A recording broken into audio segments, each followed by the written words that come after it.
Okay, so more trigonometric substitution. So we've got a couple candidates for trig sub up on the board, and then we're going to do a couple more, I think.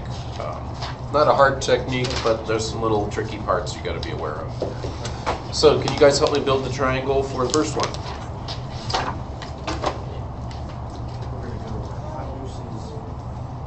One of the legs is square root of x squared. One of the legs is root 3? I agree. And then One of the legs is square root of x squared minus 3. the hypotenuse is This is here or here? the leg is the square root. Square part is the leg. X is the Yes. And then this is what then? X. X? Okay, I agree. Because X has got to be C in there. All right. I think that reference triangle should work. Let's try it out. So we need X, so we better solve for X. I don't want to involve this if I'm solving for X, so maybe we should go for sine. So sine of theta is going to be square root of 3 over X. So that says X equals square root of 3 over sine, or in other words, X is root 3 cosecant. Why not just do cosine x squared minus 3 over x? Because that's got the whole thing. Gabe's saying just do cosine. That's what I like it. Cosine of theta is going to be this over x. Huh, I didn't think this was that easy. Let me look. The x is probably something really complicated that makes it really, really Right. hard for us to explain.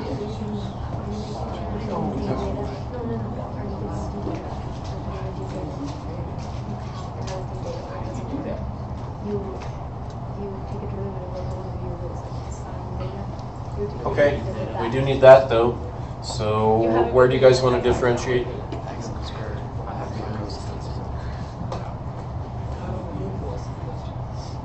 What's this derivative? Negative cosecant. Negative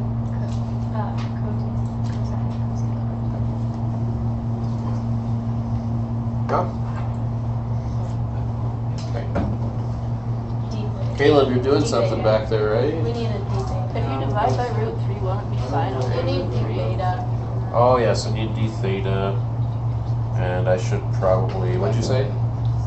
Well, if you divide by root 3 on the first sine, wouldn't it be sine over root 3, not root 3 over sine? Here? The first one. Here? Yeah, if you divide by 3, What do you you mean? get it x. I multiplied by x and divided by sine. Okay. Okay? Yeah. Okay. So let's see. Up here, I'm going to say this guy is equal to. You guys are seeing this part, right? So that's just cosine. I agree. And then this part is all this stuff. So we've got negative root 3 I'm going to pull out in front. And a cosecant theta, and a cotangent theta, and a d theta. Now if I really want these to be equal, can I put root 3 and 2 here? No, you have to solve for it.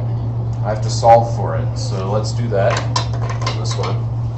Just to be a little different. I think I'm going to use this line right here in my substitution. So I'm going to say first 2 is x, so 2 equals square root of 3 over cosecant theta. So that means 2 divided by square root of 3 equals cosecant. So that means square root of 3 over 2 equals Sine. sine. So then I can apply my inverse sine on both sides and get what angle that is. Because this is x, what is this, and what is this supposed to be? Theta. It says right there, right? So I need the angle that has an opposite of square root of 3 and a hypotenuse of 2. What angle is that, you guys? It's 60. So instead of 2, I should put pi over 3. This isn't, you can still just finish it and solve your same. I think if you do this one another way, it's going to be more challenging. So this is the way I want to definitely do this one. So So let's do the same thing with square root of 3. So if I put square root of 3 in for x, so I'm going to erase this so I can get out of there. And just repeat. So square root of 3 in for x is right there. That's nicer, right? That just says 1 equals cosecant of theta. So where is 1 equal to sine of theta? Because you flip 1 and it's still 1. Where is 1 equal to sine? Isn't that Pi over 2. right there? So that's pi over 2. So yes, quite a bit of trigonometry on this one. It's a trig substitution, so surprise, surprise. All right, let's see if we can reduce this guy down to something we can do now. So now we've got negative square root of 3, pi over 2 to pi over 3. And let's see, so we've got cosine, that's cosine squared, right? Cosine and a cosine from that guy. And then we've got cosecant is 1 over sine, and then there's another 1 over sine. So that's a sine squared there. If you're real careful when you account, you're like an accountant keeping track of all these trig functions. So what is that in other words? Tangent squared. Cotangent squared. So this is negative root 3 stuff. Cotangent squared theta. How do we do a cotangent squared theta integral? Well, think about how you do a tangent squared integral. Can we change it into cosecant minus 1? Yes, you do a tangent squared integral with like secant squared stuff. So what is the identity for cotangent squared? It's Cosecant squared minus 1. cosecant squared minus 1. You might need to spend a second remembering exactly how that goes or writing it down. Yeah. Okay, so now negative root 3 times, I think we can integrate this. This is nice antiderivative. The integral of secant squared is tangent. The integral of cosecant squared is then negative cotangent of theta. And that is, of course, theta. From pi over 2 to pi over 3. So now we can actually do it. So that's negative square root of 3. We're going to put in that. So it's minus cotangent of pi over 3. Minus pi over 3. Minus cotangent of pi over 2, minus pi over 2. Yuck, yuck, yuck, but okay.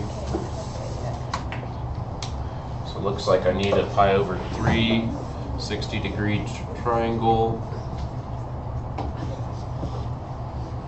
So this is going to be negative square root of 3 times cotangent there is this over this. So it's going to be negative 1 over square root of 3 minus pi over 3. Here we have pi over 2 is up here. Let's see, 0, 1.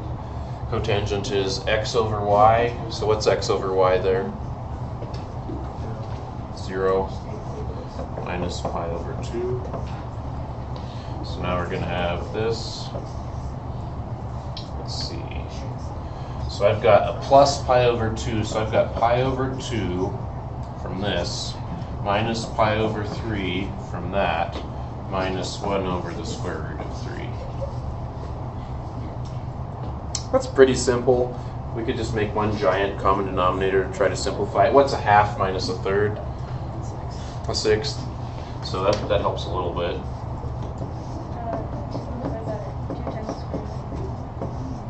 2 times the square root of 3. What? Times, like, 2 times the square root of 3 times the, would make it, like, the 6th. So it'd be pi. Oh, over here? Yeah. Yeah. So it'd be pi minus 2 times the square root of 3 over 6.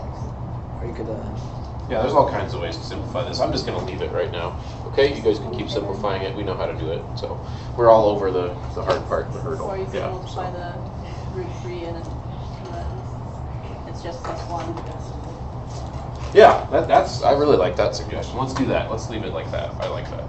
Let's multiply this in. So we're going to have negative root 3 pi over 6 plus 1. That's pretty nice looking, isn't it? Anyone who knows anything knows that's nice looking. So let's do another one. There we go.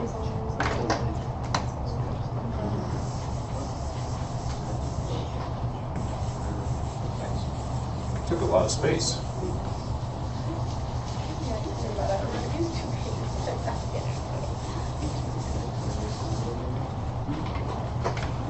Okay, this one. Might not at first seem like a trig substitution problem. You can take 4 out. But What do you mean take the the 4 out? inside by Take it 4 out. so that you Back have. to the- Yeah, you could like take it out as a 2. Oh yeah, you But then you wouldn't could. have squares. Or You could, that'll like come out as a 2 all the way out in front. I like Then you that. wouldn't have squares. I think you're still gonna run into the same problem though. Like how do you integrate this? If you make the inside u, You don't get it. you don't have an x outside, and how are you gonna resolve that? I don't think you can. So you have to do this one with the trig sub 2.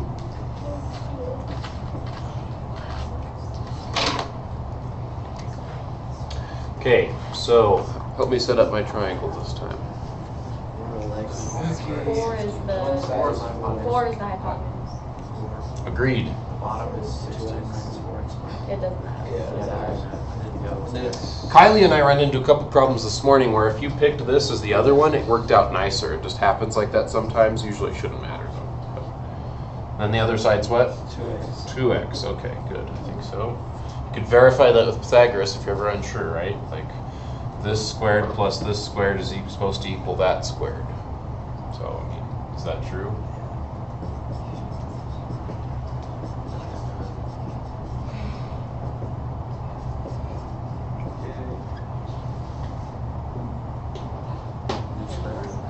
Right? Yeah, that's true.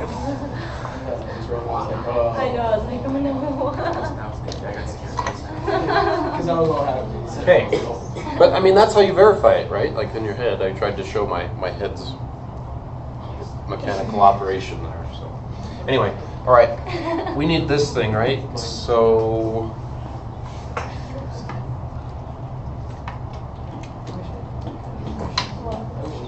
should we go cosine theta?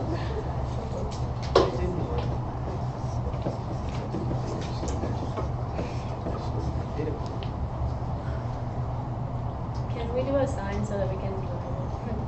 Smart. Yeah, but we want to take the derivative of this, right? This is going to give us that though. So 4 cosine of theta is that root thing that we're seeing. And then Kylie said, well, you know, I'd really like to use sine of theta as well because it won't have this root thing in it.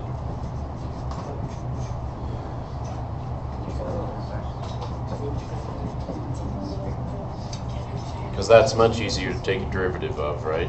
So it's a good idea.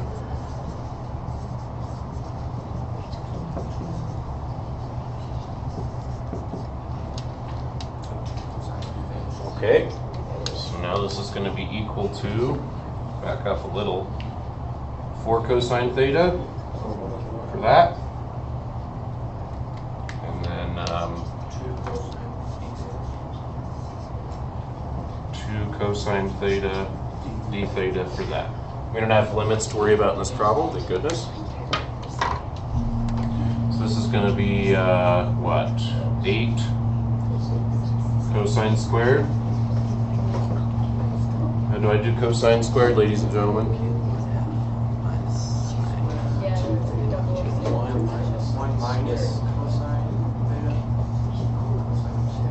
Remember, if this was 2, what would this be? Isn't it plus?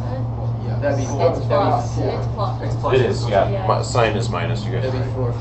If this was 5, this would be 10. okay. Just checking. Yep. So now we've got 4 times the integral of 1 plus cosine of double theta. So I'm going to say that's 4 theta, right? Plus 4, what's the antiderivative of cosine? Sine. Except we have a inside thing, so compensate by doing that. So that's 4 theta plus 2 sine of 2 theta. Remember, the original problem, it didn't have a theta in it. So I need to get the theta out of this. And I do that how I'll again? get it back in. Going back and looking over there, right? So now we're going to say this is equal to Sine of 1 half x. So to do Make it there. arc sine of with that? I think that's okay. We could say arc sine of x over 2. Or we could say arc tangent of 2x over root thing. That'd be uglier though, so I think that was a good choice. Or whatever. Oh, 2 theta? Our triangle doesn't have a 2 theta. It's all about theta, not double theta. You have to use the Double this side. You have to think about that guy. So we change it to 2 sine.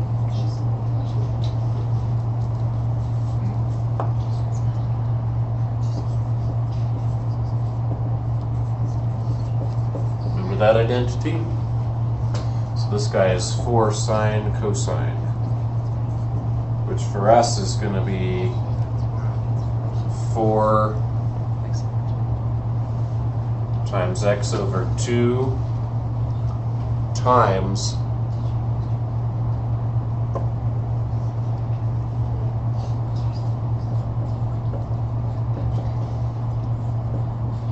so cleaned up, I think the answer about as clean as it's going to get is 4 arc sine x over 2 plus chop chop x root over 2 plus c specifically. So there you go. There's another trig sub problem. And I'll expect your answers to be nice and clean like this when I get your team test, yeah. So make them clean. All right, let's look at another one. I'm going to pause this guy though. Okay, let's do an arc length problem going back to chapter 7. So find the arc length from just 0 to 1 on 1/2 x squared. Can't be that hard. Seems really easy. It does. I mean, this is the parabola that's a little bit flatter than usual. It's a length of arc from 0 to 1. It's actually kind of a hard problem to figure out. So it's going to involve a lot of our techniques. This is a problem that involves a whole lot of knowledge at this point. It's kind of a cumulative problem. So easy though. Let's see why. So arc length, can you guys help me remember how's arc length go? For like length of arc S, you say there's a square root in it, okay. So like 0 to 1, right? Square root of 1 minus dy dx. I think it's plus, isn't it? Plus, I yeah. think it's plus. dy dx. dy dx squared? Yeah. It's going to be So first we need to find dy dx. That's nice and simple, right? Do that in your head. What's the derivative of this? x. Bring the 2 down, it's x, so this is just x squared, right? Now we got to do that stuff. And so now you look at that integral and you go, man, that's an easy looking integral. But see, if I gave you that last year, you would look at it and go, oh, I could do it, I can do it. And you'd do u subs all day long and they just wouldn't work out. So I never did that. For good reason. So I never did that. I would do it. I could have, and maybe you'd eventually invent trigonometric substitution yourself. If you go to like a school like Exeter or one of the other Ivy League prep schools, they do that to their students. They're like, okay, everybody's in a big circle. We know how to do a few things now, right? So like, here's this problem in Calc 1. And the kids go, I've tried this U sub, I tried this U sub, I tried this, and they're real creative until someone finally cranks out and goes, yeah, triangle. We need to And they get- put it together. fun game. I mean, we could do that too, it'd just take a long time, right? So. All right, so trig sub, help me with this one. The hypotenuse of the whole thing. Hypotenuse is that. Hypotenuse is that? Yeah. And then The side is that. Pretty boring one. that's also what Okay, so we're gonna get what? cosine. Cosine? No, let's use Do secant.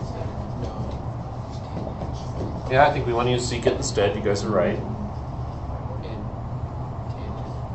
And then we want to use tangent for the derivative part, right? You're right, Brandon.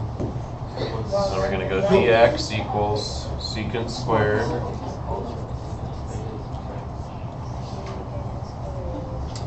So then what are we gonna have over here? Well, that part is just what? Secant. Secant. And that part is just secant squared d theta. We need to transform these, so let's go back to our substitution. Maybe we'll go to the tangent part. So this says tangent of theta first equals 0. We could arc tangent both sides. Where is tangent 0 though? at 0, right, from the graph. That's what I think. And then we need to think about where tangent is 1. Do we need to draw that, or do you guys just know? Pi over 4 is the answer, right? Draw a triangle, 1 over 1 would be pi over 4. So 0 to pi over 4. Cool? So then you look at this and you're like, oh, that integral, secant cubed. And you might start trying to peel one off, you know, mess with it, do the tangent squared identity. If you do that for a while, you're going to run into a brick wall. You're going to run into a dead end. This is an integral which you should remember.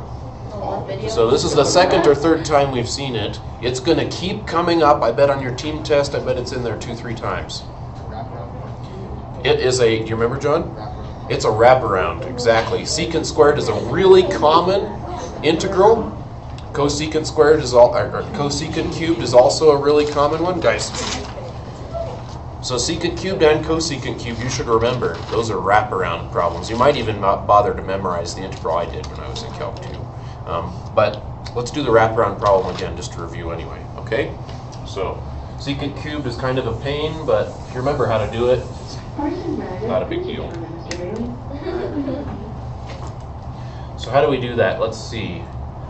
U dv. Well, we know secant squared, right?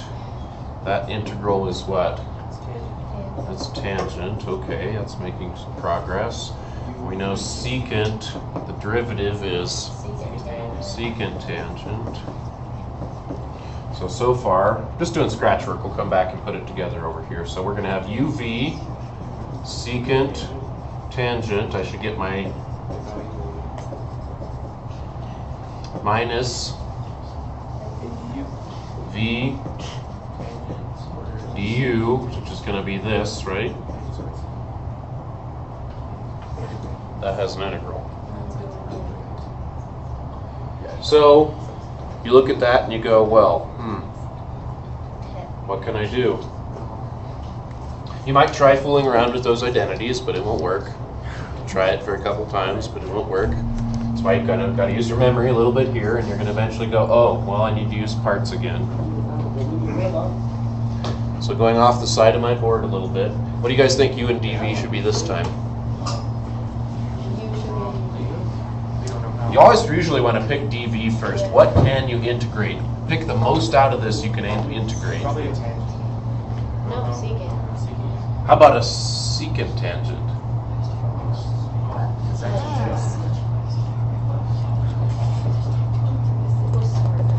If you integrate secant tangent, what do you get? Secant. So that means this one would have to be our leftover tangent. If you take the derivative of tangent, you get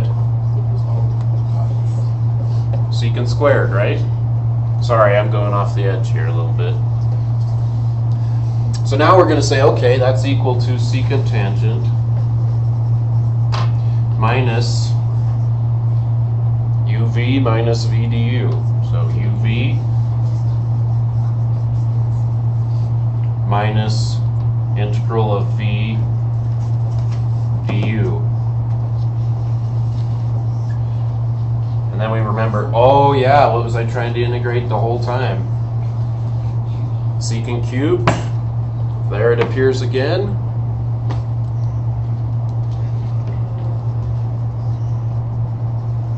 So let's distribute. We have minus secant theta, tangent theta. We've got plus Something's wrong. okay, I have a mistake somewhere. uv minus v du is that. That's good. Borrowed one of these. Derivative is that. That goes there. Minus. You see it, Kylie? What I did when I did this one is I made tangent squared into secant squared minus 1. Oh, did you? Yeah. Once I got to tangent squared. I think you can do it this way too, though. Okay. But yes, I good. just made it, yeah. It Good, makes- good. You can do it that way too, then maybe. Because if I do it this way, what's going to happen here? We're going to have plus the integral over here. Can you get 0?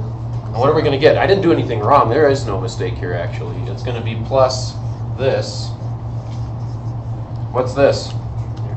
0. If that's on both sides, that's also 0 if you subtract it from both sides. 0 equals 0 is true, but not helpful. So I think we do have to go and do what Kylie said. So instead of doing another parts, we'll back up. Good to go over all these techniques, though, and say right here. You said this was? Secant squared minus 1. So that's minus the integral of secant cubed. There's our secant cubed again. Plus the integral of secant. So now we have, let's see. We have the integral of secant cubed equals secant tangent. What's the integral of secant? It's going to be minus natural log of secant plus tangent. And then we've got this guy, which we're going to do what with? Add to the other side. So instead of 1 over here, I'm going to have 2. And now I can just erase that guy right there. Now I can divide by 2, and the integral of what I want is going to be secant tangent minus the natural log thing all over 2. So that's the integral that we need here, which we're going to plug our integration things into. So now this guy, using that antiderivative, is going to be 1/2. And let's see, so we're going to have to go secant of pi over 4 and tangent of pi over 4. What's the secant of pi over 4? Do you guys remember? You could draw it, right? Just get that going over here. Don't need any of this anymore. I have to draw it every time. Pi over 4 is 45 degrees, 1 root 2. So that's cosine, so it's root 2, you guys are right. So that's going to be root 2. What's the tangent of pi over 4? 1, thank goodness. Minus the natural log of secant is again root 2. Tangent is again 1. Oh, and I don't need to do the over 2 part, right? Because I factored it out. Minus, let's see. I need to put in 0. So secant of 0, that's up here, right? 1, 0. Secant goes with cosine. Cosine is 1. Secant is 1. So I'm going to have secant of 0 is 1. Tangent of 0 is what? 0. Minus the natural log of secant of 0 is 1. Tangent of 0 is 0. And oh, I factored that out. I keep forgetting. So this is going to be 1/2 times root 2 minus the natural log of 1 plus the square root of 2. Gone. The natural log of 1 is 0. So gone, gone. There's the answer. That's the arc length we were looking for. Okay? I'm going to take a little breather and we'll do one more.